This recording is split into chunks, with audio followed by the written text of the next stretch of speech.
Are you considering moving to Spain? Well, then this is for you. I've been an immigration lawyer here for 10 years now, so I've seen my fair share of cases. And obviously these days, Spain is one of the most interesting countries, I guess, here in Europe for people to move to. So there are many pitfalls and many things to be aware of if you're actually considering this journey and this adventure. It's a lot to think about, it's a lot of planning, it's a lot of documents, and it depends a lot on your situation and what you actually want to achieve, how you want to move here, where you want to live, right? So it's very important to be honest, to be real about this. So what I'm going to do is I'm going to do a series of videos where I want to speak about a few points that can make your journey so much more difficult and cause you stress and problems.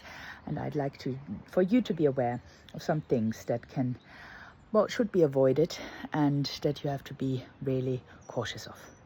So I'm going to start this series. The first aspect I'd like to speak about is help. You're going to need help, usually. You know, if you're not, I don't know, a lawyer as well, who's been trained in foreign administrative systems and who speaks Spanish, then I would absolutely recommend that you get help with this. It's a big deal, especially if you're planning on relocating with family, children.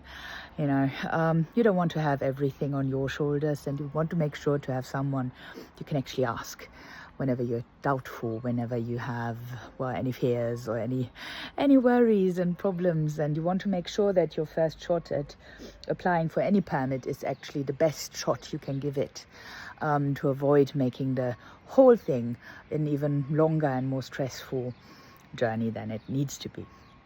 So the first question is really, what are the pitfalls and dangers when you pick the person, the lawyer, the agency to assist you with this process? And that's going to be the first thing I'm going to want to speak about. So if you're interested, have a look. I really do this because I've seen many cases where things went wrong before people arrived at my doorstep, and I'd like for people to be able to avoid it. So if you want help, you can always reach out to me, but you don't have to. I just want to make sure you're informed, at least a bit more informed and a bit more cautious and aware of possible problems. Okay, look forward to hearing from you, seeing you, look forward to comments from you. And if you want to be in touch and informed, comment help in the comments underneath, and I make sure to reach out. Okay, see you soon.